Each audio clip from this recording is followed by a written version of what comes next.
बच्चों, आज हम क्लास 8 की मैथ में प्रश्नावली 6.3 करेंगे।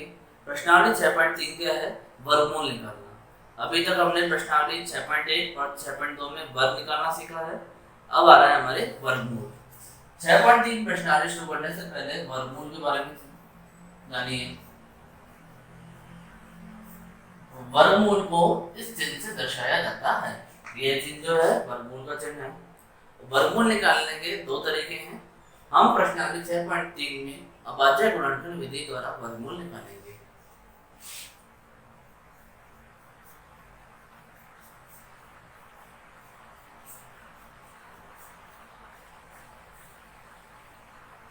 ठीक है बच्चों, अभाज्य गुणनखंड क्या होता है ये आप लोगों ने क्लास 4th में पढ़ा है। अब अभाज्य गुणनखंड द्वारा वर्गमूल कैसे निकालेंगे ये हम देखते हैं। मान लीजिए हमारे पास एक संख्या है 36, उसका वर्गमूल निकालना है, तो उसका अभाज्य गुणनखंड करेंगे 2।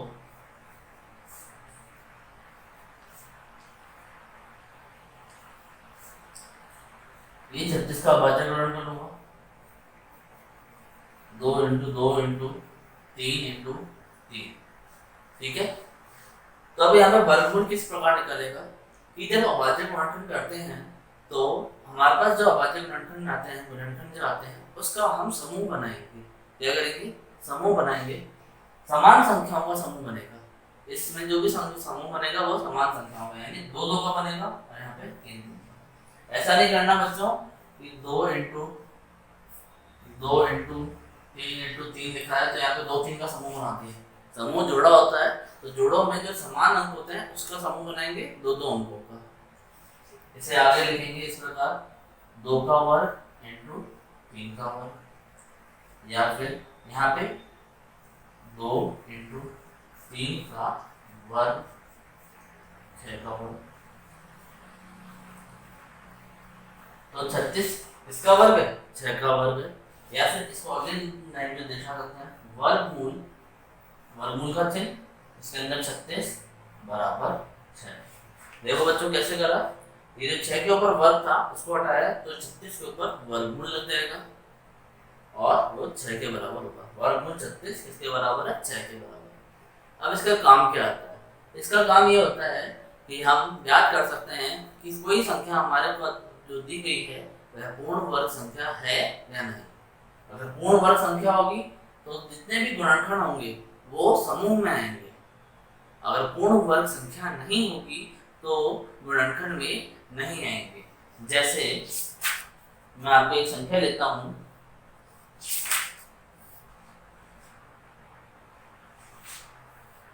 नब्बे का हम गुणनखंड करते हैं।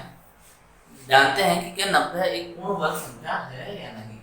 गुणनखंड करते हैं इसके अभाज्य गुणनखंड 45, 3 से भाग देंगे 15, फिर 3 से देंगे 5, 1। ये हमने 90 के अभाज्य गुणनखंड करे। 90 को किस प्रकार लिख सकते हैं अभाज्य गुणनखंड? 2 × 3 × 3 × 5। ठीक है, अब यहाँ पे देखिए हमारे पास समूह किसका बन रहा है? केवल 3 × 3 का। 2 जो है वो अकेला है और 5 जो है वो भी अकेला है। अगर कभी भी अभाज्य गुणनखंड करने पर सारी संख्याओं समूह में न आए, सारी संख्याएं अभाज्य गुणनखंड की सारी संख्याएं समूह में न आए तो वह संख्या पूर्ण वर्ग संख्या नहीं होगी। तो इसलिए 90 पूर्ण वर्ग संख्या नहीं है।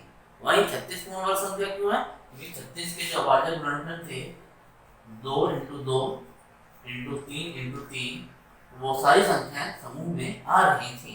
यहाँ पे हमारे पास 90 में 2 और 5 बच रहा है, लेकिन यहाँ 36 में कुछ नहीं बच रहा, इसलिए 36 पूर्ण वर्ग है और 90 पूर्ण वर्ग संख्या नहीं है। ठीक है, तो अब अभाज्य गुणनखंड के जरिए हमने ये पता करा कि वर्गमूल कैसे निकाल सकते हैं और कौन सी संख्या पूर्ण वर्ग है या नहीं है। दूसरी चीज आती है इसमें कि 90 जो है उसको हम पूर्ण वर्ग किस प्रकार बना सकते हैं, या 90 को किस संख्या से गुणा करें कि वह पूर्ण वर्ग बन जाए, या 90 को किस संख्या से भाग डालें कि वह पूर्ण वर्ग बन जाए। पहला है 90 को किस से गुणा करें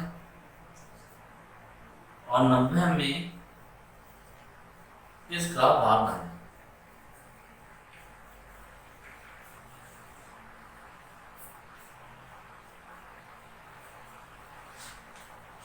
पहली चीज है गुणा करने पर। तो देखिए बच्चों, दोनों का नियम सेम ही है, बस एक जगह गुणा होगा और एक जगह भाग होगा। कैसे? 90 का है, इसमें समूह कौन कौन से बच रहे हैं? 2 का समूह नहीं बना और 5 का समूह नहीं बना। तो हमारा क्या होगा, करना होगा इस 2 के समूह और 5 के समूह को पूर्ण करना होगा। 2 के और 5 के समूह किस प्रकार पूर्ण कर सकते हैं कि एक 2 से गुणा कर दें और एक 5 से गुणा कर दें। क्या लिख सकते हैं? 2 × 2 लिख सकते हैं, 3 × 3 तो है ही अपने पास, और 5 के समूह को पूरा करने के लिए क्या कर सकते हैं? 5 × 5। देखिए सारे समूह बन गए। अब चूंकि हमने यहाँ पर इस अभाज्य गुणनखंड में एक बार 2 से और एक बार 5 से गुणा करा है, इसलिए 90 को भी इधर 2 और 5 से गुणा करना होगा।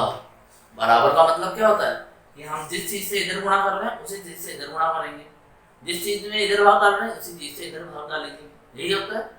तो हमने यहाँ पे समूह पूरा करने के लिए 2 से गुणा करा और 5 से गुणा करा, तो 90 को भी हम 2 और 5 से गुणा करेंगे। तो यहाँ पे क्या बन जाएगा, 2 × 10, 10 को 90 से गुणा करा तो हो गया 900। 900 के अभाज्य गुणनखंड क्या हो जाएंगे? 2 × 2, 3 × 3 × 5 × 5। देखिए बच्चों, यहाँ पे सारे समूह बन गए। 2 का एक समूह बन रहा है, 3 का एक समूह बन रहा है, 5 का एक समूह बन रहा है। किसका? 900 का जब अभाज्य गुणनखंड करेंगे तो इसलिए हम कह सकते हैं 900 पूर्ण वर्ग संख्या है।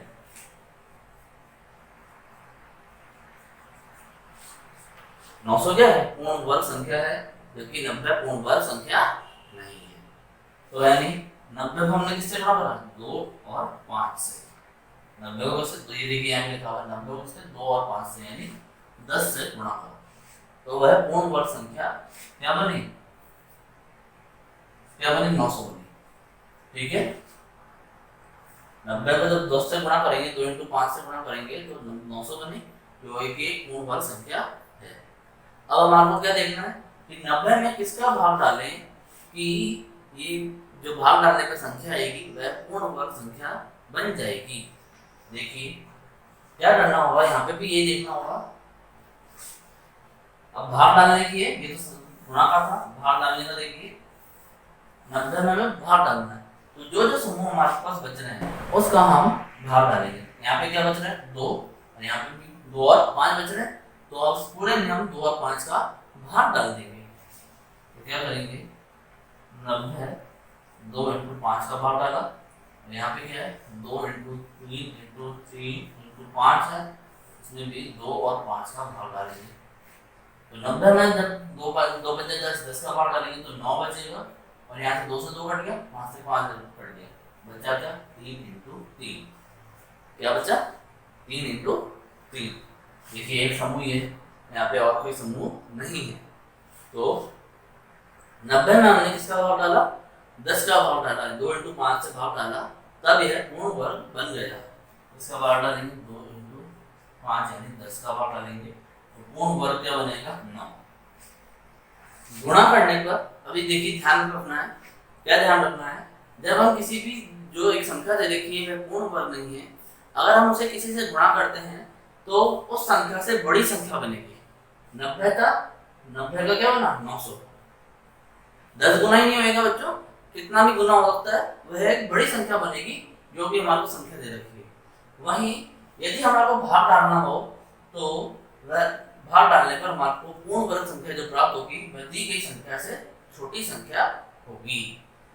ठीक है बच्चों, यहाँ तक समझ में आया होगा आप लोगों को। एक बार मैं वापस समझा रहा हूँ कि आज हमने क्या क्या पढ़ा? वर्गमूल का चिन्ह ये होता है, ठीक है। अभाज्य गुणनखंड के जरिए हम किस प्रकार समूह बनाकर वर्गमूल निकाल सकते हैं, अभाज्य गुणनखंड से किस प्रकार पता चल सकता है कि पूर्ण वर्ग है या नहीं, गुणा करके पूर्ण वर्ग बना सकते हैं, और भाग डाल के हम इस संख्या को पूर्ण वर्ग कैसे बना सकते हैं। बच्चों अब हम प्रश्नावली 6.3 पे चलते हैं। प्रश्नावली 6.3 का पहला सवाल है, हमारे को कुछ संख्याएं दे रखी हैं, वर्ग संख्या, साधारण संख्या नहीं, वर्ग संख्याएं दे रखी हैं। हमें करना क्या है, इन वर्ग संख्याओं के इकाई के अंक क्या क्या हो सकते हैं ये ज्ञात करना है। कैसे ज्ञात करेंगे, मैंने 6.1 जब कराई थी उससे पहले मैंने आपको ये टेबल बनवाई थी। जब संख्या की इकाई का अंक 1 9 हो तब वर्ग की इकाई का अंक 1 होता है। 2 8 हो संख्या की इकाई का अंक तो वर्ग की इकाई का अंक क्या होता है 4। संख्या की इकाई का अंक 3 7 हो तो वर्ग की इकाई का अंक होता है 9। संख्या की इकाई का अंक 4 6 होता है तो वर्ग की इकाई का अंक क्या होता है 6। संख्या की इकाई का अंक 5 होता है तो वर्ग की इकाई का अंक क्या होता है 5। ये हमने संख्या की इकाई का अंक दे रखा होता था और वर्ग की इकाई का अंक लिखते थे इस प्रश्नावली 6.1 में। अब यहाँ पे क्या करना है, इसका उल्टा करना है। तो हमारे को वर्ग की इकाई का अंक दे रखा है और संख्या की इकाई का अंक हमसे पूछा है। तो इसी टेबल का प्रयोग करते हुए हम यहाँ पे करते हैं। पहली संख्या हमारे पास 9801। 9801 में इकाई का अंक क्या है बच्चों 1 है। 9801 में क्या है 1 है इकाई का। तो इसलिए 9801 के वर्गमूल, ध्यान दीजिए 9801 के वर्गमूल की इकाई का अंक क्या होगा, वर्ग की इकाई का अंक दे रखा है तो संख्या की इकाई का अंक क्या हो जाएगा 1 या 9, 1 या 9 होगा। वापस समझिए क्या है कि हमने ये जो टेबल थी यहाँ पे पिछले 6.1 में क्या करा था, संख्या के अंकों से वर्ग के अंकों की संख्या निकाली, इकाई का अंक निकाला था। अब हमारे पास वर्ग के अंक संख्या दे रखी है तो उसके इकाई के अंक से सहायता से हम संख्या के इकाई का अंक निकालेंगे। देखिए कैसे, 9801 है, इकाई का अंक क्या है 1, यानी वर्ग की इकाई का अंक क्या है 1। तो वर्गमूल की इकाई का अंक, वर्गमूल यानी इसका वर्गमूल क्या होगा, वर्ग की ये होगी संख्या, इकाई का अंक क्या हो सकता है 1 या 9, 1 या 9 होगा। आया समझ में। प्रश्न नंबर 1 का दूसरा है 99,856। क्या है 99,000, तो लिखेंगे 99,856 में इकाई का अंक 6 है। इसलिए 99,856 के वर्गमूल की इकाई का अंक देखिए 6 है, वर्ग की इकाई का अंक, वर्गमूल की इकाई का अंक क्या होगा 4 या 6 होगा। ठीक है, आया समझ में। अब देखिए, अब आपको करना क्या है कि पहला और दूसरा, अपनी कॉपी में प्रश्नावली 6.3 डालेगा और पहला दूसरा उतार लीजिए। ठीक है, और उसे उतारने के बाद इस सवाल का तीसरा और चौथा जो संख्या है वो आपको अपने आप करनी है। बच्चों, आप लोगों ने प्रश्न एक कर लिया होगा, किसी का कुछ छूट गया है तो वीडियो को पीछे करके आप देख सकते हैं और वहां से देख सकते हैं। अब हम प्रश्न नंबर 2 पर चल रहे हैं। प्रश्न नंबर 2 है, बिना गणना कीजिए वह संख्या बताइए जो वास्तव में पूर्ण वर्ग संख्या नहीं है। हमारे को नीचे संख्या दे रखी, गणना यानी हमारे को अभाज्य गुणनखंड या वर्गमूल किसी भी प्रकार से नहीं निकालना, सिर्फ संख्याओं को देखना है और बताना है कि यह पूर्ण वर्ग संख्याएं हैं या नहीं है, तो क्यों है और नहीं है तो क्यों नहीं। देखिए इसका पहला, इसको देखने से पहले ये तो हुआ संख्या की टेबल जो मैंने आपको बताई थी, ये तो आपको ध्यान होगा। फिर मैंने इसके नीचे एक चीज और बताई थी कि जिस संख्या की इकाई का अंक 2 3 7 8 हो वह पूर्ण वर्ग संख्या नहीं होती है। और ये भी बताया था कि 0 जो आते हैं वह सम बार आने चाहिए। किसी भी संख्या में, किसी भी पूर्ण वर्ग संख्या में जो 0 होते हैं वह सम बार आने चाहिए, सम संख्या बार आने चाहिए, 2 बार हो, 4 बार हो या 6 बार हो। ठीक है ना, तो वह संख्या पूर्ण वर्ग होगी। अगर 1 3 5 बार 0 होते हैं तो वह संख्या भी पूर्ण वर्ग नहीं होती है, ये आपको ध्यान होगा। तो वही चीज का प्रयोग करते हुए अब यहाँ पे बढ़ना है। 153 में इकाई का अंक क्या है बच्चों 3 है। 3 देखिए यहाँ पे किसी भी वर्ग संख्या में नहीं आता, मैं पहले बता चुका हूँ आपको। इसलिए का 153 एक पूर्ण वर्ग संख्या नहीं है। अभी देखिए 153 में इकाई का अंक क्या है 3 है, जो किसी भी वर्ग का इकाई का अंक नहीं होता है, इसलिए 153 पूर्ण वर्ग संख्या नहीं है। ये हमारे को ऐसे लिखना है। अगली संख्या है हमारे पास सवाल की 257। 257 में इकाई का अंक क्या है 7। ये देखिए 7 यहाँ आ रहा है, जो किसी भी पूर्ण वर्ग, जो किसी भी वर्ग का इकाई अंक नहीं होता, इसलिए का चिन्ह लगाना है। 257 एक पूर्ण वर्ग संख्या नहीं है। ठीक है, ये आपका हो गया बच्चों। इसके बाद आपको करना क्या है कि आपको ये वीडियो को पॉज करिए और इसको लिखिए, और किसी का कुछ छूट जाए तो पीछे देख के तो कर सकता है। बचे हुए इस सवाल के 2 सवाल जो हैं, तीसरा और चौथा, वो आपको अपने आप करने हैं। बच्चों अब हम प्रश्न नंबर 3 पर चलेंगे। प्रश्न नंबर 3 क्या है, बार बार घटाने की विधि से 100 and 169 का वर्गमूल ज्ञात करना है। क्या करना है, हमें बार बार घटाना है।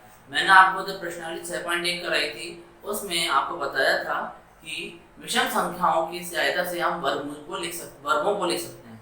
अगर हमें 5 का वर्ग लिखना होता है, ध्यान दीजिए, 5 का वर्ग लिखना होता है तो हमें पहली 5 विषम संख्याएं लिखनी होती हैं, जैसे 1, 3, 5, 7 और 9। इनको जोड़ते 1 और 3 4, 4 में 5 जोड़ा 9 आया, 9 को 7 जोड़ा तो 16 आया, 16 में 9 जोड़ेंगे तो 25 आता है, जो कि हमारा 5 का वर्ग होता है। या आपको दिया तो अब हमें क्या करना है कि हमारे पास एक संख्या दे रखी है जो एक वर्ग है, उसका वर्गमूल निकालना है। कैसे, इन घटा कर। तो घटाएंगे कैसे, हमें वही विषम संख्याएं घटानी है। कौन सी, 1 से प्रारंभ होकर जितनी विषम संख्याएं घटानी, कब तक, जब तक हमारे पास उत्तर में 0 ना आ जाए। 0 आता है तो वह पूर्ण वर्ग संख्या होगी, अगर 0 नहीं आता है तो वह पूर्ण वर्ग संख्या नहीं होगी। और यहाँ पे बोल रहा है कि 100 का हमारे को वर्गमूल निकालना है। तो हम क्या करेंगे, क्रमागत 1 से प्रारंभ होकर आने वाली विषम संख्याओं को 100 में से घटाएंगे। क्या घटाएंगे, देखिए 100 में से 1 को घटाया, कितना आया, 99। फिर उत्तर में से अगली विषम संख्या, 1 के बाद विषम संख्या क्या आती है, 3, घटाया 96। फिर 96 में से 3 के बाद क्या आता है, 5, 91, सही है। फिर 91 में से हमें क्या घटाना है, 7। विषम संख्या घटा रहा हूँ, पहले 1 थी, फिर 3 आई, फिर 5 आई, फिर 7 आई, ठीक है ना। 91 में से 7 घटाएंगे तो अपने पास आएगा 84, ये 91 है, ठीक है। 91 में से 7 गया तो 84। अब 84 में से क्या घटाएंगे, 7 के बाद क्या होता है, 9, घटाइए 9 तो आएगा अपने पास 75। 75 में से अगली विषम संख्या क्या है, 9 के बाद 11, 11 को घटाएंगे तो कितना आएगा बच्चों, अपने पास आएगा 64, ठीक है बच्चों। 64 में से यदि हम इसके बाद वाली विषम संख्या घटाएंगे तो क्या आएगा बच्चों, अपने पास देखिए, सॉरी 11 के बाद क्या था, 13। 64 में से 13 गया तो कितना आया, आएगा अपने पास 51। 51 में से अगर अपनी अगली विषम संख्या घटाएंगे, क्या है, 15। 15 गया तो कितना बचा, 36। 36 में से अगली विषम संख्या क्या है, 17, घटाया कितना आएगा बच्चों, बोलो, 19, ठीक है। तो इसके नीचे यहाँ पे जगह नहीं है, इसलिए मैं यहाँ लिख रहा हूँ, 19 में से 19 घटाएंगे। 19 में से 19 नहीं घटाना है, ये 19 क्यों आया, क्योंकि 17 के बाद ये जो है अगली विषम संख्या है, क्या आएगा, 0। वापिस देखिए, 9 में से 1 गया 99, 99 में से 3 गया 96, 96 में से 5 गया 91, 91 में से 7 गया 84। ऐसे घटाते घटाते हम 36 में से 17 गया तो अपने पास कितना बचे, 19। 19 में से 19 घटाया, 19 में से 19 घटाया क्योंकि 17 के बाद अगली विषम संख्या 19 है, ठीक है, तो 0 आया। अब हम इसे लिखेंगे कैसे बच्चों, ये हमने 100 को अपने घटाकर 19 तक हमने 0 देखा, ये तो आपको समझ में आ गया। अब हम लिखेंगे कैसे, कॉपी में कैसे लिखना है, उसके लिए देखिए, हम 100 में से 1 से प्रारंभ होकर आने वाली क्रमागत विषम संख्याओं को घटाएंगे। यदि क्रमागत घटाया, पहले 1 घटाया, 1 के बाद विषम संख्या क्या थी, 3, 3 के बाद 5, 5 7 9 11 13 15 17 19, क्रमागत ही है। तो उत्तर जो प्राप्त हो रहा है उसमें से हम अगली क्रमागत विषम संख्या घटा रहे, कब तक, जब तक हमारे पास 0 नहीं आ जाता है, ठीक है। तो सबसे पहले लिखेंगे हम 100 में से 1 से प्रारंभ होकर आने वाली क्रमागत विषम संख्याओं को घटाएंगे। उसके नीचे ये सारी संख्याओं को इस तरह घटा के दिखाना है। अब हमारे को अब उत्तर क्या लिखना है कि हमारे पास क्या पूछा है, वर्गमूल क्या होगा, 100 का वर्गमूल क्या होगा, तो हम कैसे निकालेंगे। इसके बाद लिखना है आपको संख्या 1 से, कहां से प्रारंभ हो, 1 से क्रमागत विषम संख्याओं को 100 में से घटाने पर 10वां कौन सा पद, देखिए एक बार घटाया, 2 3 4 5 6 7 8 9 10, कितनी बार घटाया, 10, तो 10वां पद 0 प्राप्त होता है। 10वें पद में उत्तर क्या है हमारे पास, 0। वापस देखिए, पहले बार घटाया, दूसरी तीसरी चौथी पांचवी छठी सातवीं आठवीं नौवीं 10वीं बार जब हमने घटाया तब हमारे पास 0 प्राप्त हुआ है, तो इसलिए वर्गमूल 100 किसके बराबर होगा, 10 के बराबर होगा। वापस देखिए, सबसे पहले हमारे को क्या करना है, ये लाइन लिखनी है, उसके बाद हमें 100 से प्रारंभ होकर ये जो हमने जितनी बार घटाया है तब तक लिखना है, कब तक घटाना है जब तक 0 नहीं मिलता। फिर संख्या 1 से क्रमागत विषम संख्याओं को 100 में से घटाने पर, 100 में से घटाना शुरू कराना, मूल संख्या क्या थी 100 में से घटाने पर 10वां पद हमें क्या प्राप्त हुआ, 0। ठीक है, इसलिए 100 का वर्गमूल का चिन्ह लगाया, उसके अंदर 100 लिखा बराबर 10। ठीक है बच्चों, मैं वीडियो को पॉज करिए और आप ये उतार लीजिए। अब हम क्या करेंगे, ये तो हो गया आपका तीसरे का पहला, कर लिया होगा वो वीडियो को पॉज करके। अब आपको तीसरे का दूसरा सवाल जो वो है 169, उसको भी इसी प्रकार करना है। ठीक है बच्चों, आज की आपकी गणित क्लास ये समाप्त होती है। पहले दूसरे तीसरे प्रश्न में अगर आपका कुछ छूट गया हो तो वीडियो को पीछे करके वहां से वो उतार लीजिए।